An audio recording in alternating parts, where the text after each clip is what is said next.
ഇതിലിപ്പോ വരുന്നത് പച്ചക്കക്ക പൊടിച്ചതാണ് വരുന്നത്. പച്ചക്കക്ക പൊടിച്ചത് കോഴിക്കാട്ടയിലും ആട്ടുംകാട്ടയിലും ചാണപ്പൊടിയിലും എല്ലാം 10 രൂപ തന്നെ ഹോൾസെയിൽ. അപ്പൊ ഇങ്ങോട്ടേ വാങ്ങാൻ വരുന്നവർക്ക് ഇതിന്റെ ഉള്ളിൽ ധൈര്യമായിട്ട് കയറാം. ഇതില് വേറെ മരപ്പൊടിയോ ഊമിയോ ചകിരിച്ചോറോ അതൊന്നുമില്ല. ഇപ്പൊ ഊമി നല്ല ഡിമാൻഡ് നമുക്ക്. ഇപ്പൊ ഊമി നമുക്ക് തൈകൾക്ക് നല്ല പോലെ വേരോട്ടത്തിനും നല്ല പോലെ വെയിറ്റ് കുറയ്ക്കാനും. ഇത് വരുന്നത് ചാണകപ്പൊടി. ഇതിപ്പോ നമുക്ക് ഇവിടെ ആട്ടുംകാട്ടാ. അപ്പൊ നമുക്ക് ഏറ്റവും കൂടുതൽ പോണ 2 ഡ്രം മാത്രമാണ് ഞാൻ ഇപ്പൊ പരിചയപ്പെടുത്തുന്നത് കേട്ടോ. ഇവിടെ നമുക്ക് ലോഡ് കണക്കിന് ഡ്രമ്മുകൾ നമുക്ക് കാണാൻ പറ്റൂട്ടോ. എത്ര ആൾക്കാർ വന്നാലും സാധനം കൊടുക്കാണ്ടല്ലേ. ഇന്ത്യയിൽ എവിടെ ആണെങ്കിലും അയച്ചു കൊടുക്കും. അപ്പോൾ നമ്മുടെ വില പട്ടിക നമ്മുടെ ഹോൾസെയിലും ഉണ്ട് റീറ്റെയിലും ഉണ്ട് ഇല്ലേ.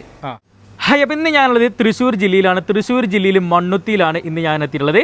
അപ്പോൾ ഇന്ന് ഞാൻ നിങ്ങൾക്ക് കാണിച്ചു തരുന്നത് ജൈവ വളങ്ങൾ വമ്പിച്ച വിലക്കുറവിൽ ഹോൾസെയിലായിട്ടും അതുപോലെ തന്നെ റീറ്റെയിലായിട്ടും കൊടുക്കുന്ന ഒരു ഫാക്ടറിയിലാണ് കേട്ടോ ഞാൻ ഇന്ന് എത്തിയിട്ടുള്ളത്. അപ്പോൾ ഇതിൻ്റെ കറക്റ്റ് ലൊക്കേഷൻ എന്ന് പറഞ്ഞതാണ്, ഇത് കറക്റ്റ് ലൊക്കേഷൻ വരുന്നത് മണ്ണുത്തിന്ന് 2 കിലോമീറ്റർ മാറി മുല്ലക്കര മുളയം റോഡ് എന്ന സ്ഥലത്താണ്. ആണല്ലേ.